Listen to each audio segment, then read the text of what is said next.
Individualism will make us victims. Oh. Solidarity and community will allow us to find ways beyond this colonialism, which are the same ways that got us out of the old colonialisms. So it is time for us to have unity with other beings and to have solidarity. And it's under harsh test that the best emerges, is my learning from a long life, It's time to change the world. It's time for something better. We're telling the stories of people who are changing the world and how you can help. Our daily actions have a massive impact, so what will we do about it? We can remake the world, because guess what? We can. Hi everyone, I'm Nathan Gardner, and this is We Can Remake the World, a podcast about people who are changing the world and how you can help. We started something last episode where we focus on a few pieces of good news before we get started. So here's the good news for today. First up, wild flamingos may be returning to Florida. Flamingos haven't been residents in Florida since the late 1800s. They don't usually stick around, but that's been changing. A wild flamingo was rehabilitated after feeding in polluted waters back in 2015 and then released in Florida, and he stayed around for 2 years, which is very unusual. This led to more flamingos sticking around longer term, leading scientists to believe that flamingos may now have enough food and clean water to make Florida a permanent home, for a small population at least. Why is this good news? Why does it matter? It means that efforts to clean up Florida's ecosystems after decades of pollution are likely getting some initial results. The Biden administration also, just a few weeks ago in January, announced a commitment of $1 billion to the restoration of the Everglades, the huge ecological system in southern Florida, bringing hope to many on the ground who are concerned about water quality and other resources, both for wildlife and for people. Next up, the city of Brighton in southern England is doing its part for bee populations, who have been declining due to challenges like loss of food sources in wild plants and pesticides being sprayed all around the world. The city will now mandate the use of bee bricks, special bricks for buildings perforated with small holes which lead into a hollow center, which bees can use as a nest. In all construction, these bricks will be mandated to support the long-term health of local bee populations. And once more data on the success of this program is gathered, it may become a model for other cities around the world to help bee populations rebound and thrive and support ecosystems which sustain us. And finally, and this one is so encouraging, the global nonprofit, the Xerces Society, recently released its annual report on monarch butterfly populations for 2021. Monarchs are a critical pollinator and a beautiful presence all across North America, and their report showed really good news. In 2018 and 2019, the Xerces Society counted less than 30,000 monarch butterflies in the wild, and in 2020, under 2,000, which was a disastrous signal. But in 2021, volunteers and local communities in California counted almost 250,000 monarchs as they spent the winter along the California coast, which is part of their migratory pattern. These were the best numbers seen in 20 years. Conservationists are hugely encouraged by this, and who knows, maybe we can see it as a silver lining to the decreased human activity due to the pandemic. Maybe our slowing down helped the population to rebound a bit. 40 years ago, these numbers were higher, in the low millions consistently. So if you're anywhere in North America and want to be part of the solution to help monarchs regrow their populations, and especially in California, consider planting native milkweed, which is their favorite food, or planting a variety of recommended monarch nectar plants, which you can easily find with a quick search. And also avoid pesticide use, contribute to community gardens, or volunteer with monarch support and tracking organizations like Xerces, which can be found at xerces.org. And now let's get to our episode. I'm so excited to share it with you. It's not often that we get to meet our heroes in life, and today we'll be speaking with one of mine, Dr. Vandana Shiva, activist, author, scholar, ecologist, ecofeminist, scientist, food freedom leader, earth warrior, and more. In my experience, to hear her speak is to be inspired. Stay with us. First, the idea that Monsanto can patent a seed by putting a toxic gene for Roundup resistance into a plant, that is a creation of seed? How can we be governed by an illusion that introducing a toxic gene is creation of life? It's an error, and it is this error that compelled me 26 years ago to start Navdanya, the movement for seed saving in India, because I do not think seed is invented, and therefore a patent on seed is wrong from the first step. Vandana Shiva is not afraid to stand up to massive global powers. For 35 years, Dr. Shiva has been speaking globally on behalf of biodiversity, farmers, indigenous peoples, and on behalf of the rights of the earth, which she believes are just as important as the rights of people. Dr. Shiva received her PhD in quantum theory in 1978 in Canada, trained as a scientist, and she returned home to India to join the Indian Atomic Nuclear Research Community. But during trips home while studying, Dr. Shiva became involved with India's famous Chipko movement, a community of indigenous women, primarily, who were preventing deforestation in their communities by physically standing between lumber companies and their local trees. Chipko means tree huggers. Dr. Shiva formed the Research Foundation for Science, Technology, and Ecology in 1982, which married her interests in science, innovation, and ecology.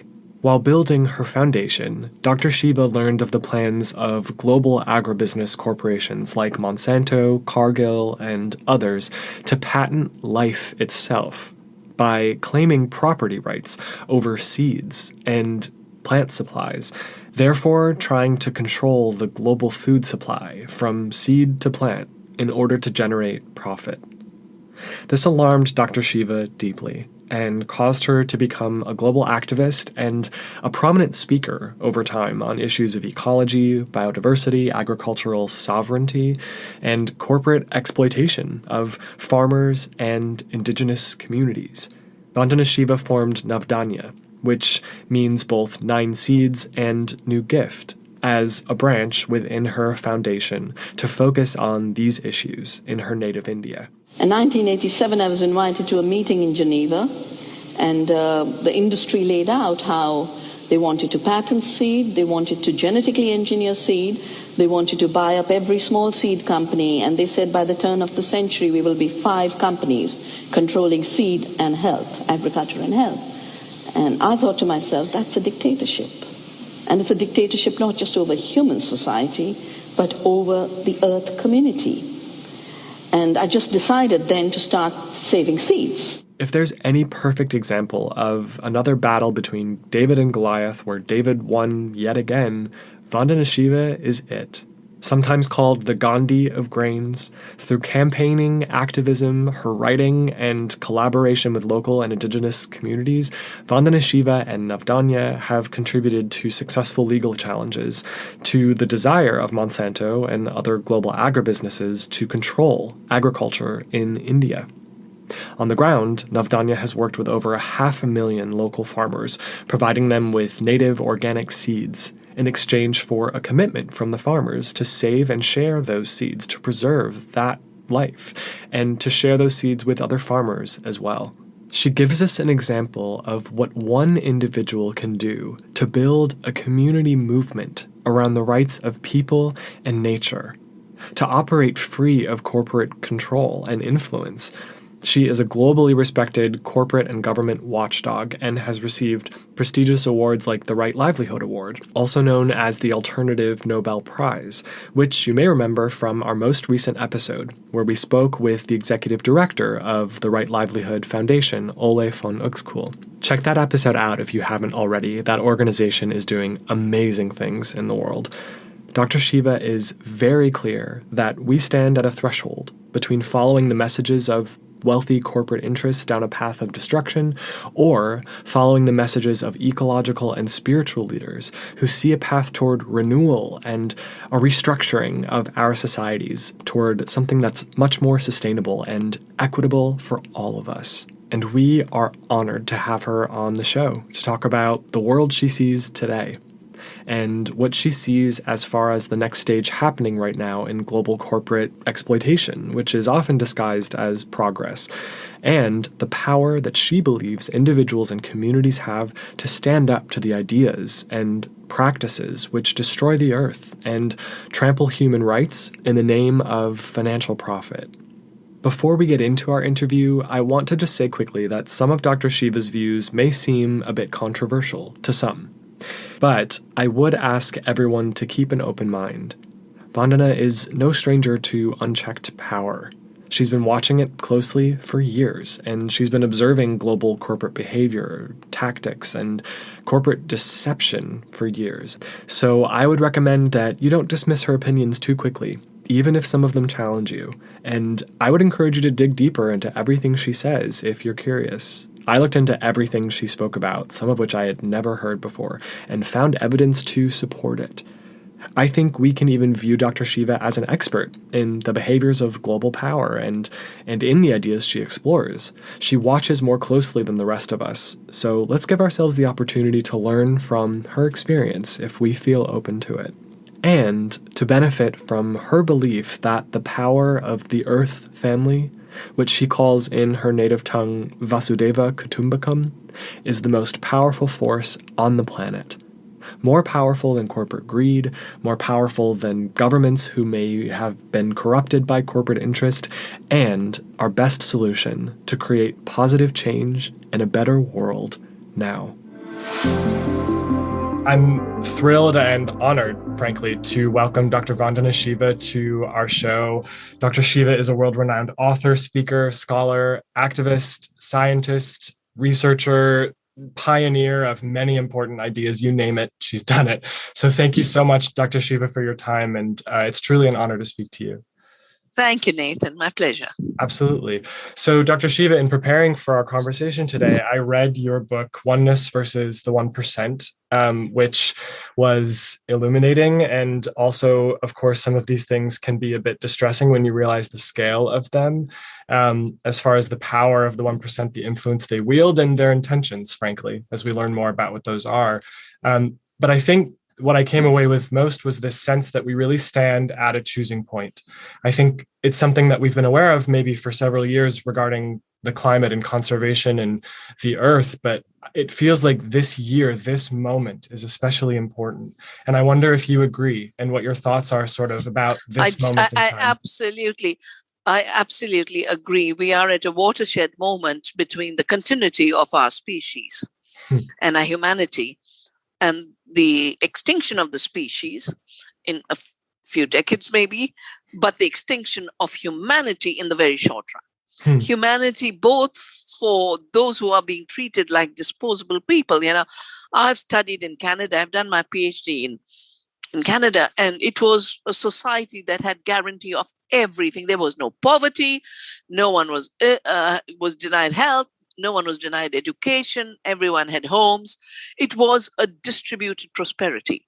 And now I watch the visions of people being thrown out of apartments and then being thrown out of the streets, because that too is illegal.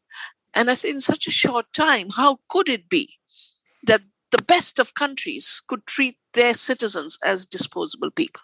Yeah, absolutely. And also the way I think many of us have observed corporations treating individual beings as disposable, whether that's wildlife, plant life, or human life, frankly. And now we're just seeing this sort of culmination of that philosophy, that practice just getting bigger and more visible than ever. And that reminds me again of another point you make in the book, that really this is the next step in colonization, that sometimes I think we think of ourselves as living in a post-colonial world, but we don't. And I'd love to hear you speak about your ideas of, the modern day colonialism, who the colonists are and who the colonized are. because I come from a land that was colonized, I come from the land for which the first corporation was created, the East India Company. For us, these trajectories become more easier to identify. And we don't fall into the trap of this linear progress that the colonizers have created.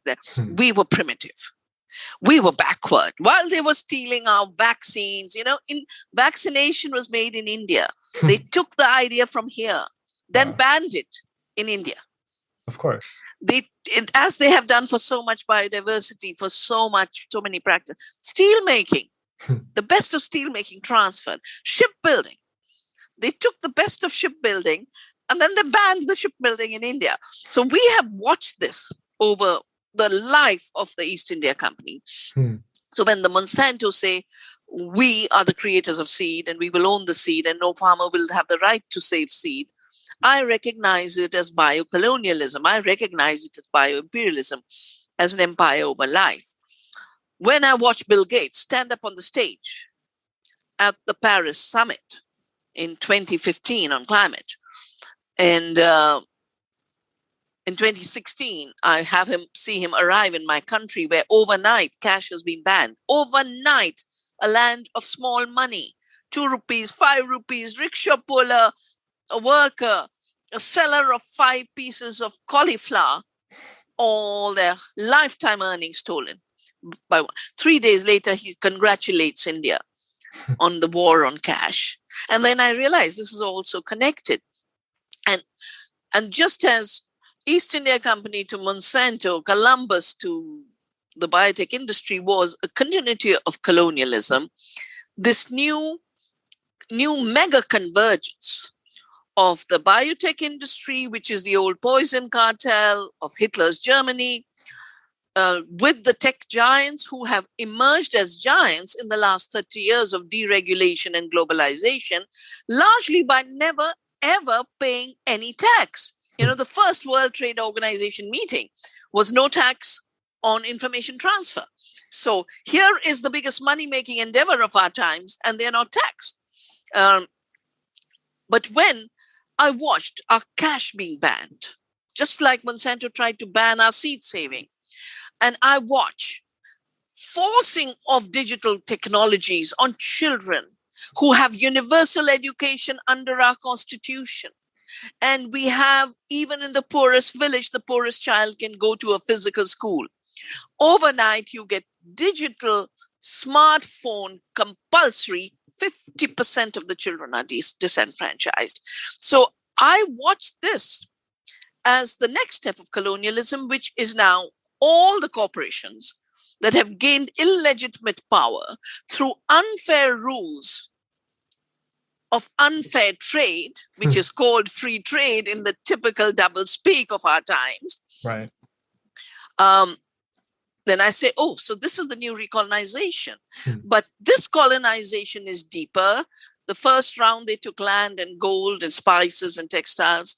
Second round, they tried to take living systems. And I have to say, the little bit of work I did, saving seeds, redefining intellectual property, redefining agriculture and primitive seeds and which are the real breeders of the world, we stopped that. This new colonization follows the old patterns. And what I recognize as these patterns is you just decide that something is a territory for you, even though it is someone else's life and place and home. That's what the first colonization did. Columbus, Papal Bull, go conquer, use military, call them barbarians, civilize them. Always a civilizing mission. So the Gateses of the world are trying to civilize us by forcing digital technologies where we need them or not. Where we need them, fine, I'm more than open to it. But the forcing is what I find the narrative of civilizing, that if you don't have a smartphone, you're somehow not smart enough. Right. When all the smartness lies in our minds and brains. Yeah, that manipulation. And then enclosure of the commons. So right now, what's being enclosed is the commons of our minds. As this brilliant book, Surveillance Capitalism, showed, that in this, if for the British, the land became property, then for the Monsantos, seed became intellectual property.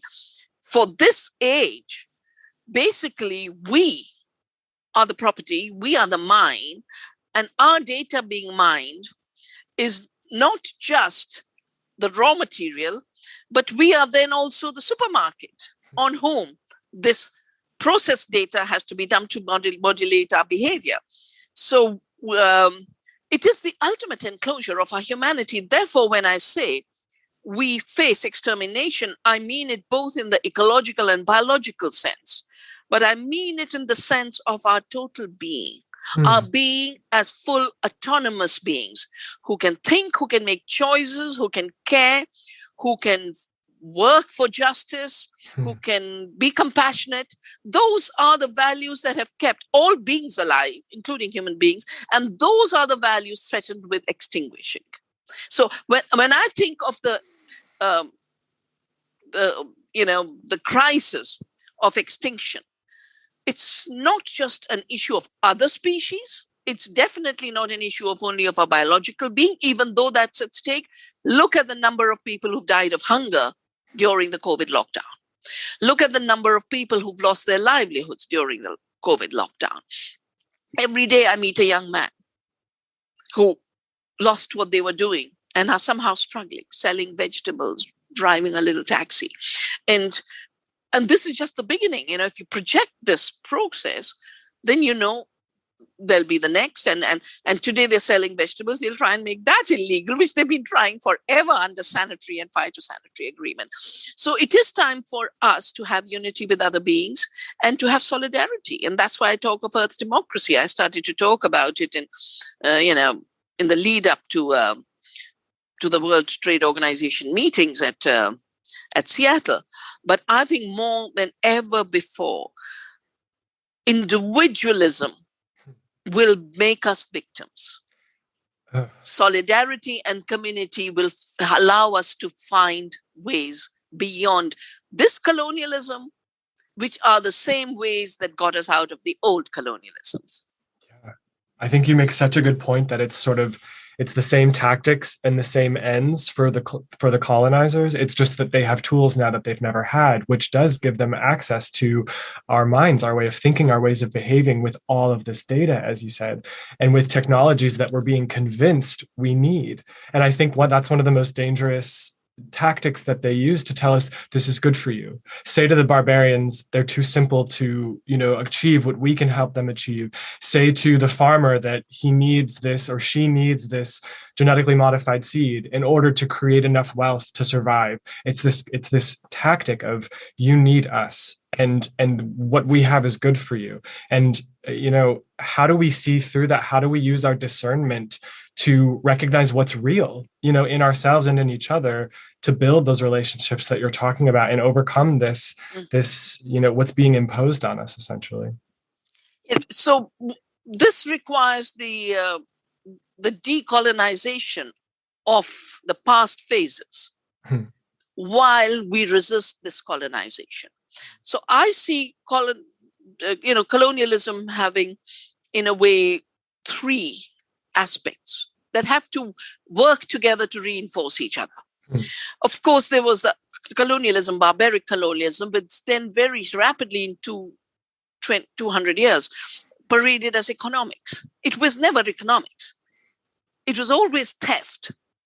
But if you look, when I read the Adam Smiths of the world, and I'm saying he's just writing a justification of colonialism. He is not talking about how people organize their lives to meet their needs and care for the earth. So commercial colonialism and commercial commerce as colonialism, which became mutated into economics. Yeah. And therefore, every time we are told this is economics, this is economics, this is the economy, it's good for the economy, it's necessary for the economy. You hear it so often. And then everyone stops talking. Everyone stops talking. Right. So we have to go back to the roots. I'm doing my new book. And in fact, the Italian version, I think, should be out, but Spanish people are doing it. The English will be out. And this book, Oneness versus 1%, is out in Germany, in German. And basically, I went back to the roots of all these words. And interestingly, like so much else, the roots, which are usually Latin, are the opposite of how the terms are being used today. Yeah. So economy never meant making money. Economy meant the art of living, taking care of our household, oikos. Yeah. The second element is changing the idea of what is knowledge and how we know. What's reality, how we know. And that's the mechanistic paradigm put together very, very violently. Its early days are actually the witch hunts. Yeah. What were people? And Germany was the capital of the witch hunts. People think it was the Catholic countries. No, the witch hunts killed most people. And it began with heresy. If you speak opposite, but every knowledge has multiple pluralities of knowing. The Bacons of the world, the Descartes of the world, the Boyles of the world, my book, Staying Alive, went to those roots to try and understand why are the Western paradigms so exploitative, and how come our women rise to protect the forest, and the so-called scientific forest is only about logging and logging and logging and logging. So I went to the roots of that Baconian science. The third is the technology issue. So it's not that we've invented technology now. We've always had technology. And any transformation, any tool, not just of human beings, but of nature, of all beings, is a technology. When the bird makes its nest, it is a sophisticated technology. When a bee makes its hive, it is a sophisticated technology. But part of what colonialism, the last colonialism did, was build these walls and said, only men count and not women. Only white men count and not other people. Only the colonizer counts and the rest are barbarians to be colonized. They are not human, therefore empty land. This particular disenfranchisement went together. Therefore, you cannot think of racism as a different problem and patriarchy as a separate problem, and religious intolerance as a separate problem, and class division as a separate problem. They are part of one system, which required all of these exclusions. But for me, the most serious exclusion really was anthropocentrism, that humans who can exploit the rest of humans and nature are somehow superior. And anthropocentrism then is what allows us to be blind to the intelligence of the bee and the fungi and the bacteria, of the wolf and the whale. And it also is what allows the blinding of the technologies, because technology and intelligence are not separate. It's the intelligence that allows you to discriminate, that then allows you to shape the tools that enhance the well-being of those around you and yourself. Now, all that goes in the meaning of technology. For the first time, with colonialism, technologies became tools of exploitation. Then the oil age made it worse. It became extractive. And in a way, it is not an accident that the digital barons talk about data as the new oil, because for them, the age of oil is the organizing system on the basis of which they're reducing us. They're reducing us to fossil fuels to be mined. Yeah. They're reducing us to inert systems, objects to be manipulated, just like they could turn oil into petrochemicals and pesticides and plastics. They would like us to be human pesticides and human plastic. And for me, when the hate speech and the amplification through social media is like the social pesticide. Yeah. And when they force us to forget what really matters to our well-being, and we lose that discrimination, we are becoming plastic human beings, Nathan. Yeah. No, it's there are moments during this pandemic even where watching this rhetoric of we must separate from each other, we must isolate, and you can never consider any alternative. And if you do, then you're foolish or you're dangerous or putting other people in danger. And it's not to say that some of the science, I certainly am not a virologist, but it seems to me that building communities through these times is the most important thing we can do. And we have to be careful I'd about like how. to, yeah, Nathan, I'll just give you two examples. So my main work is with rural communities, with women, with farmers. And because we are largely a land of farmers, 60% of India farms today. The lockdown could not lock down every farm, otherwise India would have starved. So during lockdown, the farmers worked. In the rural areas where we work, not one person had COVID, not one person. Okay, and that's not all. 14 months, the Indian farmers were protesting on the streets of Delhi. Every highway around Delhi had been occupied by them. 14 months against new laws of deregulation, which would have wiped them out. Our farmers watch America, they watch Canada, they watch Europe. It's not that they don't have relatives in these other places. Sure. And so they don't want to go there. They don't want to go in that place of disposability. So we want to farm. We are proud farmers. We are feeders of the nation. We want to stay here. And 14 months, more than 100,000, 200,000 people gathered in one place. No COVID. No COVID. So, as a scientist, I say, observe the phenomena. That's what we're supposed to do. Right. The last thing you need to do is take the propaganda of those who have a lot of money to make out of digitalizing our universes. And they are not virologists either. So how come they're in charge of telling us what we should be doing? Yeah. How come they're in charge to tell us that everything should lock down? How come they're in charge of making the whole, to me, what's been really strange about COVID and lockdowns is how the whole world marched in Hitlerian march. We have been diverse enough for each country to work out its health system and its health responses. It's not that we haven't had pandemics before. It's not that we haven't had infectious diseases before, but we had sovereign health systems. We had public health systems. What we've watched in COVID is the end of public health as a public good. Yeah. And the rise. And with Mr. Gates running the WHO, and there's enough evidence on all of this. In a way, sadly, epidemiology went through the window, virology went through the window, medicine went through the window, and the best of people weren't being listened to. So I think observe the phenomena. Don't blindly believe rhetoric. Absolutely. Especially rhetoric that comes from those who would like you to be fractured and fragmented. Rhetoric that makes you afraid of yourself, afraid of your child, afraid of your neighbor, afraid of your family. It's a deeper level of fear-mongering. It is. And yes, we must have deep science, but this is not science.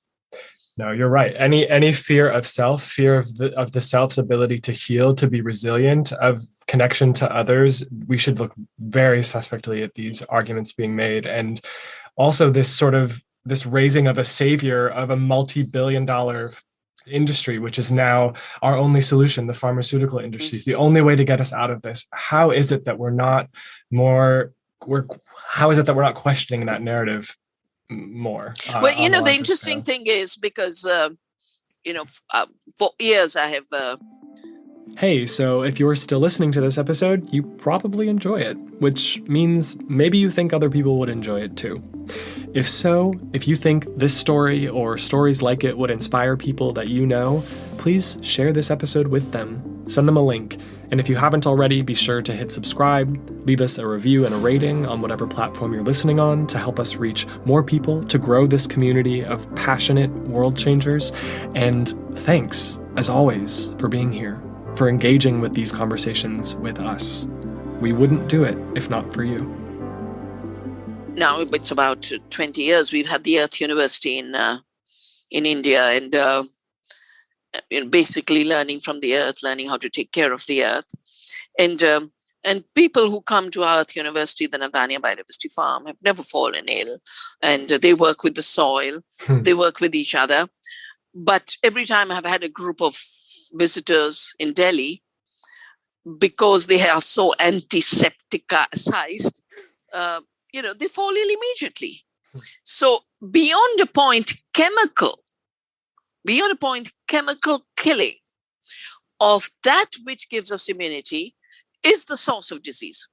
So, I've read so much saying, we must kill every virus. Well, that's what they try to do with pesticides. Let's kill every pest. Let's kill every insect. Now we have more and more and more diseases in agriculture. Right. Not less. Right. We are walking microbes. We are walking biomes. How can you declare war on yourself? These are simple things of fundamental science that people need to remember, recognize, learn. So when you said, how do you discriminate? Life is lived. Yeah. Life is not prescribed. I love that. And living is the best teacher. And discrimination is intelligence. Intelligence comes from intelligere, the ability to discriminate, to make a choice, to know this is good and this is not. If bacteria and fungi can do it, let's remember we have done it. And this is our last opportunity as human beings to say, I will discriminate. And discrimination is not a negative word if it's not blind. Discrimination between right and wrong, good and bad, not in absolutist terms, but in relational terms. So in India, our guiding thought is dharma, the right action. That's where the right livelihood comes from. Dharma is right livelihood, the right action. What is the right action? Well, you're related to millions of species. You're related to hundreds of human beings who are in one way or the other connected to you. Your right relationship is with all of them, not with one. It's not absolutist. It doesn't come from us. That's why in Indian philosophy, we talk of swa-dharma, the dharma that comes from you as a conscious living being, responsible and compassionate for other living beings to whom you're related. That is where reality comes from. That reality is what they'd like to extinguish, so that their fake worlds, the fake food, the fake science, the fake media can take over our lives. But the minute we lose our ability to discriminate between real soil and real food and fake food and farming without farmers, then we've already written an extinction sentence for ourselves. We've already written it. Then, just like artificial movement of machines can be treated as a robot, but it's not a person. It's just a bundle of machinery. We would just then be robotic. And what I've seen in these 2 years is as more and more people are depending on these gadgets to become smart, they are losing their basic ability to make sense of everyday matters. Put 2 and 2 together to say, this is what it is. And in a way, our brains are already being frozen and we are dumbing down on a very rapid scale. So I would say, love living, defend living, and love the freedom of your mind, Don't give it up. Every freedom movement has been about freedom. And Gandhi said, you can kill me, you can shoot me, but you can't take my being away, because that being is within me and you can't steal that from me. And that sense of the autonomy of the being in interrelatedness is what's being tested to its fullest. And it's under harsh test that the best emerges, is my learning from a long life. We used to say a lovely prayer in school. The steel is strong because it knows the hammer and white heat. And with the hammer and white heat of what we are living through, from the hammer of the 1%, let us emerge shining and strong as human beings. Wow. I just felt chills through my whole body. And I think what I love so much about your perspective is this strength that you have. There's no defeat in your voice. There's no, this isn't over. This isn't inevitable. We are powerful. When we recognize who we really are, there's power there. And when we see each other for who we really are and what we can do together, there's power there. And it almost sounds to me like your antidote is to this entire sort of this choice that we have, this what's being imposed on us or what will actually give us life, is diversity and getting back to what's real and respecting, you know, the true things we have, which is the earth, which is each other, which is the gift of our life. And I won't be as articulate, I don't think, as you at coalescing this, but I just feel so much strength and power in the way you speak, and it's inspiring to me. And I would love to hear you speak about that power that we have as beings. So I have worked in service of the seed for the last 34 years, saving seed, for the simple reason I did not accept that it was a machine that was invented by Monsanto. I said, that is rubbish. And seed is living. And I didn't know enough about it, but I do know it is living.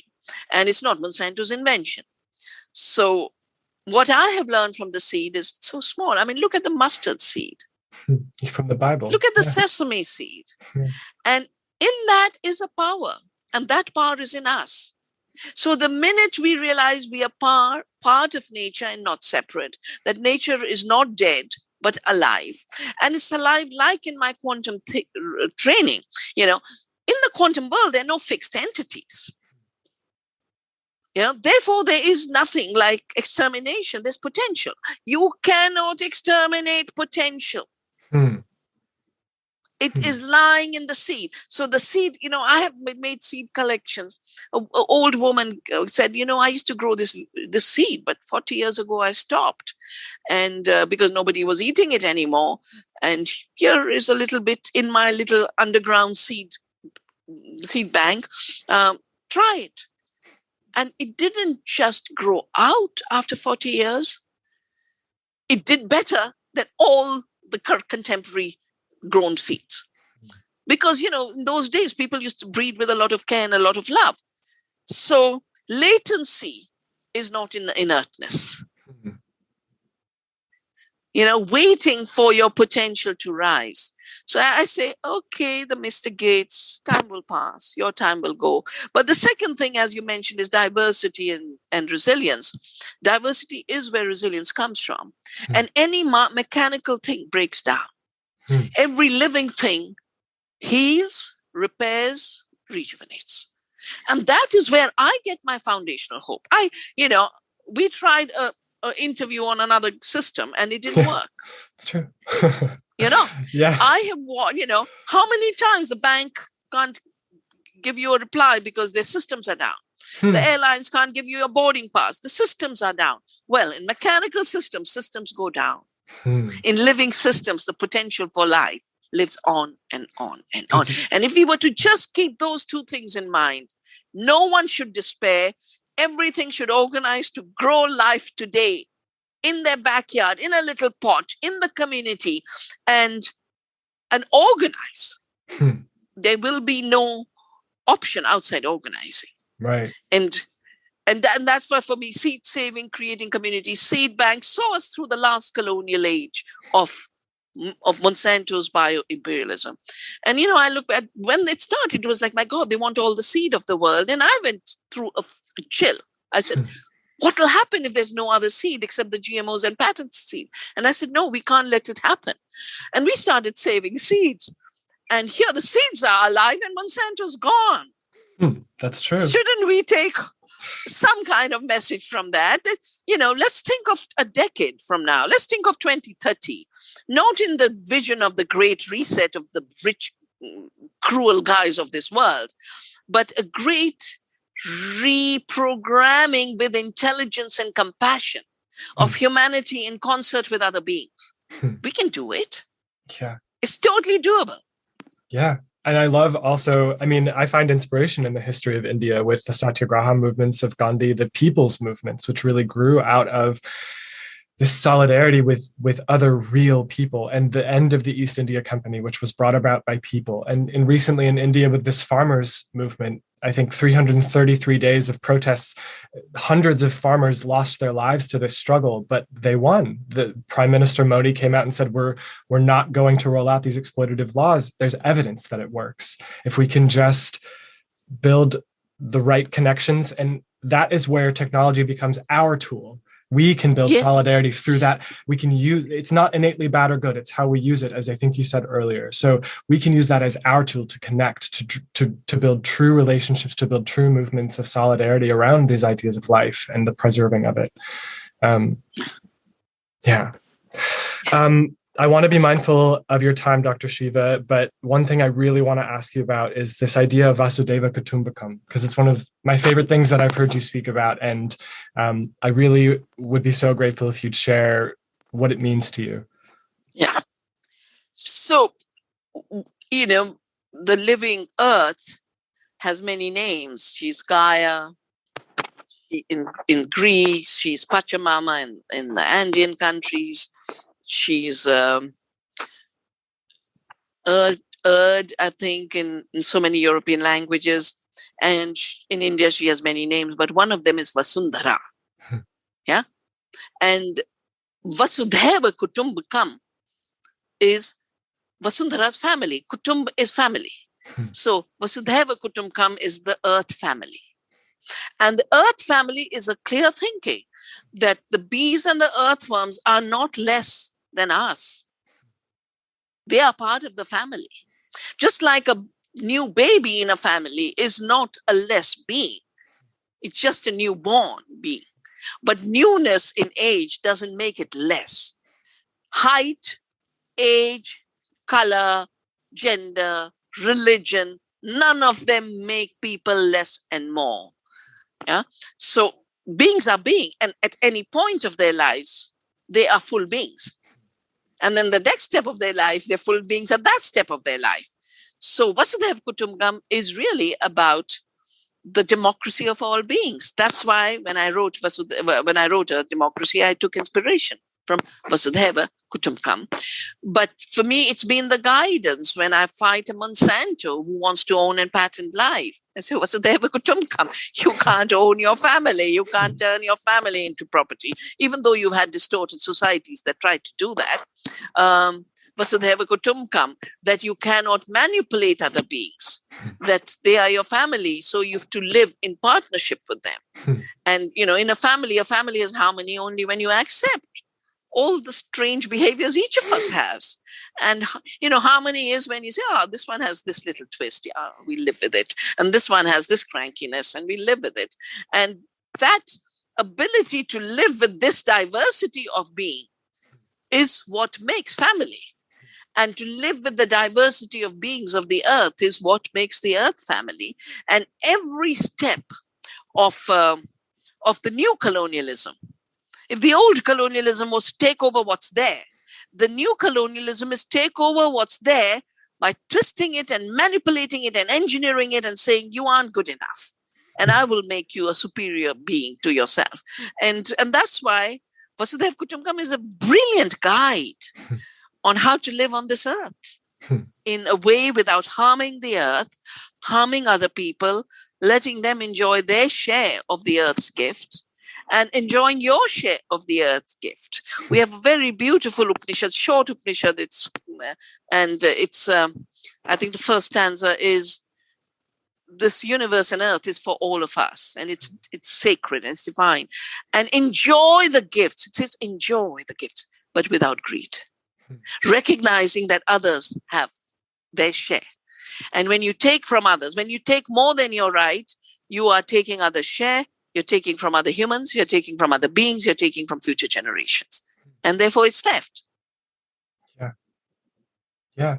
And what I love about it is I think it's built on truth, which is why it resonates, which is why it lives. Because, you look at the Aboriginal culture in Australia, there's a reason they sustained their livelihood for thousands of years. Even, I think, the history of India, there's similar stories where there was wealth and prosperity because there was respect and reciprocity. And an idea that's built on truth will always have life. And so that's why Navdanya, your organization, is thriving, where Monsanto had to be eaten by another organization in order to continue any form of its life. And yeah, I think that's beautiful. And maybe just as we wrap up, there was a quote from the book that really resonated with me, and it was, "The duty to care, the courage to stop the harm being caused by the 1% to the earth, or by those who would cause harm," in parentheses, not mine, "and its beings, is a part of life and living," which to me says we're all being called now to be part of this earth family, to take this on to ourselves, to lend our voice to the conversation in whatever way we can. Soon we won't have a choice but to choose. We either have to decide that we're going down this path of kind of being colonized, whether we know it or not, taking this narrative on from those in power, or choosing to build with each other and kind of have this renaissance of our relationship to the earth, to nature, and each other. And I would love to just hear, maybe again, as we wrap up, your thoughts on what the individual can do, what each of us can take on, what our responsibility is. How can we be part of this earth family? How can we invite others into the fold? So, both my quantum training as well as my Vasudeva Kutumbakam training has shown that an artificial duality that was created by the colonial age and the industrial age and the mechanistic age of the individual versus society. Yeah, that if you're socially responsible, then you have to give up somehow part of what's good for you. Okay. And that is a very artificial conflict. That dualism is artificially constructed. The conflict is artificially constructed. So each of us has to be more of who we are, yeah, but not at the cost of others.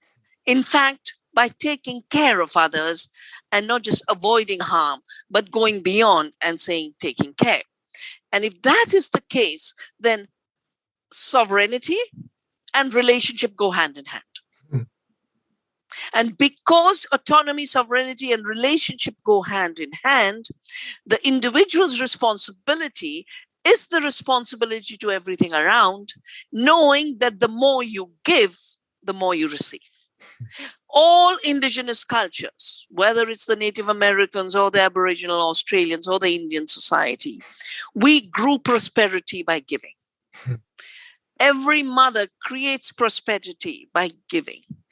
And it's this art of giving that we need to reclaim, because the grabbers made us all feel so insecure that if we weren't little petty grabbers in their image, we would have nothing, and they created a very artificial sense of insecurity. And the idea of Vasudeva Kutumbakam is to know our security comes from nature, our security comes from community, our security comes from our loving relationships. And therefore, the more you give, the more you'll have. I have lived a very long life on this principle. And I can tell you, I'm well looked after. That's great. Yeah, taking care of me means taking care of you, means taking care of all that we have around us, which is nature as well. Thank you so much, Dr. Shiva. This has been, I don't really have words right now. It's really, truly been beautiful to speak with you. Thank you so much. Thank you, Nathan. And take care of yourself and everyone around you and every being around you. Bye-bye. What I think and I hope is obvious is Dr. Shiva's passion for protecting the earth and for protecting the rights and sovereignty of life in all forms, human, plant, and animal. She does not accept corporate messages of improving life through proprietary means. In other words, only my product, my technology, my path can create a better world, a safer world for you and your family. She believes that corporate interests don't have the answers, that we do, the communities, the members of the Earth family. And she's connected to a deeper understanding, I think, that nature is wise and that the Earth is abundant without corporate guarantees. There's abundance without corporate manipulation of nature. And then what truly matters is what's real, our authentic expression as free and creative beings. What's real is our connection to our environments and to each other, whether you agree with all of her perspectives or not. And if you don't, I would recommend reading her books just to get a little closer to some of her ideas and maybe do some of your own research. But even if you have a different perspective, I think we can all agree that Dr. Shiva is a wise and fierce advocate for a kind of planet we would all like to inhabit. One based on values of peace, prosperity for all, freedom from oppression in any form, and free from these ideas of colonialism and behaviors which make some very wealthy and very powerful while destroying what we're all realizing are the most important things to protect. Which takes us to our first takeaway for today's episode, what we call our changemakers. Changemaker number 1, colonization continues. Will we allow it? I think my biggest takeaway today is that the colonial mindset will continue until we, as a collective global community, put it to rest. Its form may change, but the core goals and beliefs that drive it don't. That mindset of seize and control, of making something yours to own, that exploiting and extracting as though there are no limits on growth. That's been our primary method of expansion across the globe for centuries, if we look. I'm no historian, but you could probably argue that this way of thinking goes back to the Roman Empire and possibly before. We've seen what this mindset gives us. We've seen it over and over again. Are we ready for a new paradigm? Are we finally ready to create new cultural stories around what it means to live in the world, how to be on this planet? If so, I think we'll find great inspiration in indigenous traditions and stories and methods, which Vandana Shiva is hugely inspired by, which were modeled on ideas of sustainability and caring for life and for the earth around us as much as we care for our own lives, because we're directly related, we're connected. Let's reframe our societies based on new ideas before these final areas of colonization, our lives, our behavior, our data, are taken to their natural end when it comes to this way of thinking, before we are the resource that becomes exploited. Changemaker number 2, we're at a crucial crossroads right now. It's time to make our choice about the world we wish to inhabit. I think one of the main reasons this moment is so important is because of the tools that those in power, those with corporate and financial influence, have at their disposal. In the past, the colonizer sought to control land, sought to control people for free labor through slavery or very cheap labor through programs like indentured servitude. They sought to control resources, to take them from the earth as though they were an unlimited free way to make money, to commoditize nature. But now, the colonizer mindset has advanced technologies at their disposal, and some of them could be dangerous. For example, a lot of us have heard the quote from former American President Dwight Eisenhower, "Beware the military-industrial complex." This was in the last address he gave to the American people. He thought it was that dire. And he had led America through World War II as a top general in the military, so it was a significant warning coming from him. Now, profit from war is a motivator for the colonizer mindset, and we've seen it play out for many global corporations who profit from war. And if you're wealthy enough, you can influence governments and events enough to create war. We've seen that too. During a time in the world when our weapons are powerful enough to actually destroy the planet, there is unprecedented risk. And when there are now nanotechnologies that are patented, that can actually inhabit our bodies and influence our bodies, what does the colonizer who owns those technologies gain the influence to do? It's an important question to ask, which Dr. Shiva is asking. Will we continue to allow and participate in a global society that is primarily informed by ideas, values, and tactics of profit-making and of colonization? Or will we continue to explore a new set of values on which to base our societies and how we live? I said this in our first episode of the year to kick off 2022. I think we only have so much more time to choose on a global scale. It's time to start picking the path we're going to take at the local community level and at the global community level, so we can start to build a greater movement around these new ideas to reshape our world. Which takes us to changemaker number 3. there is a solution to all of this.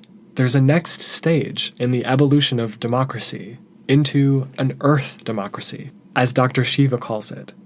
A democracy informed by values of sustainability, reciprocity with nature, community-based security around food and the exchange of goods, because people interrelate and make sure that each other's needs are met. Steered by acknowledgement of the rights of all living beings to live and thrive. Colonization cannot succeed where communities are strong. I think we've seen that in many global movements, but especially in Dr. Shiva's native India. People's movements to defend their own rights and the rights of their environments are powerful, and we can learn from them, model our own movements after them. And as Dr. Shiva and I discussed, diversity is a response to these corporate ideas of uniformity.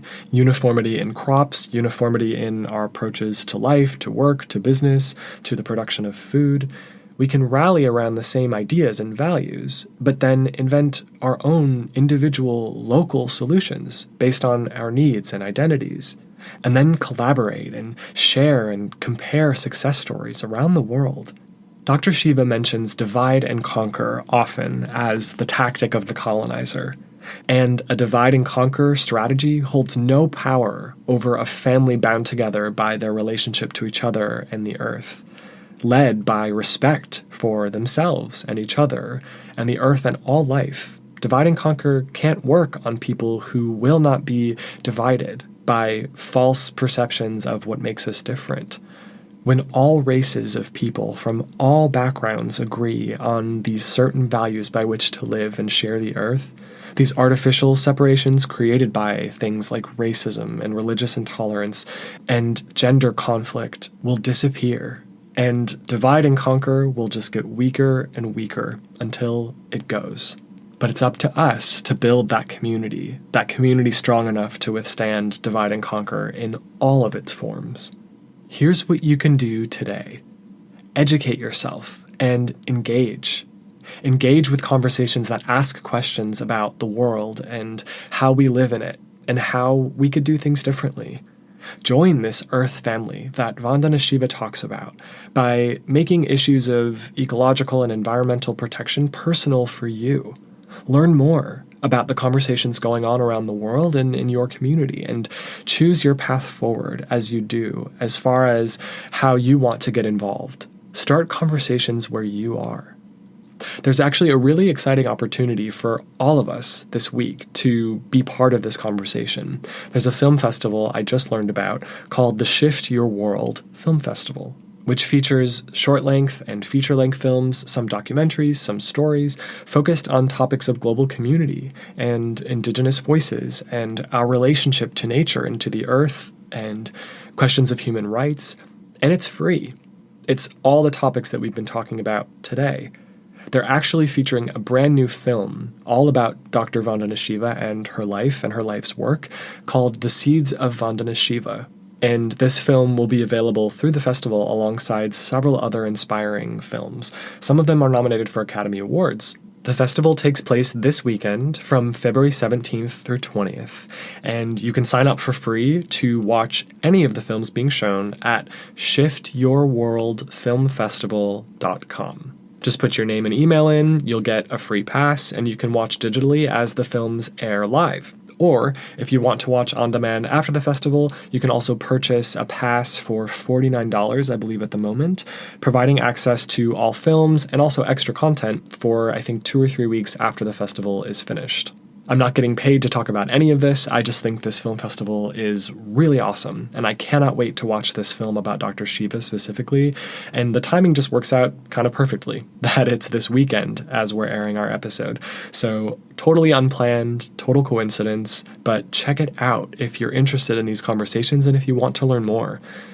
Dr. Shiva and I frankly didn't talk all that much about her work in depth, and it's worth learning about. Believe me, it's so inspiring what she's been able to do, and the courage that she's had to stand up to these insanely powerful corporate interests. Here's our challenge for you for this episode. We do this every episode. Our challenge today is spend some time with a figure you admire, someone who inspires you. dig a bit deeper into their ideas, learn more about what drives them or drove them if they're no longer alive. What was their story, and how did they get so passionate and take action in a way that got the word out about whatever message they were trying to share? It's honestly probably my favorite part of creating this show, getting to learn more about the guests that we have, to really dig deeper into their stories and learn what makes them tick and what their ideas are and how they implemented them. I would encourage everyone to do this with people who inspire them, so that we all can build our awareness of these models of how to make a better world. I've been reading Gandhi's autobiographies and learning about him from his own perspective versus sort of the soundbites that we get out in the world is such an enriching and amazing experience. I would absolutely recommend something like that for everyone, whether you choose Gandhi or not. Go beyond those soundbites for someone who inspires you, and give some thought to how their ideas could inform our world and create positive change from your perspective. If you'd like to support Dr. Shiva and her work, or learn more, go on to navdanya.org, navdanya.org, or navdanyainternational.org, to learn more about her nonprofit and what they're doing and how you can get involved. Read Dr. Shiva's books, which are fascinating and contain a lot of new ideas as she puts the pieces together in her own unique way based on what she sees and where she sits in the world. Her book, Staying Alive, really changed global perceptions of Native and Indigenous and so-called peasant women who work in agriculture within local communities around the world. The book that I read to get ready for the interview today, Oneness versus the 1%, is eye-opening and sometimes a little bit scary, to be totally honest, but I always prefer to know what's going on with eyes wide open so that I can be ready and see clearly in the world. Her book, Soil Not Oil, is also a landmark book for a lot of people. Who Really Feeds the World is another great one, so check them out. This conversation around how we produce food is, core to our lives as beings who eat. So I think it's good to engage with it. And you can, of course, donate to Navdanya to support the work that Dr. Shiva and her team are doing on the ground in India to support farmers directly and preserve biodiversity. And at the least, you can jump onto YouTube and listen to some of Dr. Shiva's other speeches and interviews. I'd be shocked if you don't find yourself agreeing with at least some of what she says about our world and just the clear vision she has for what's wrong from her perspective based on what she believes the world could be and what it could be and what could get us there. Thank you for sharing this episode with anyone you think would love it, get inspired by it, learn from it. Thank you for talking about these topics with people close to you to get these conversations going in the world and build momentum around them. Stay well, treat yourself and others well. And we'll close today with another quote from Dr. Shiva, which I think is just a beautiful expression of one of her core ideas. It's just a question of getting rid of the illusion that we are separate from nature, we are apart from nature, we are conquerors of nature, and sorting that fundamental fact out that we are part of the Earth community would start to change everything, beginning with the fact that we would recognize that the more we save species, the more we save ourselves. And that's why my action has been saving seeds and biodiversity and serving the soil and the earth so that she, in turn, as our Mother Earth, gives us abundance.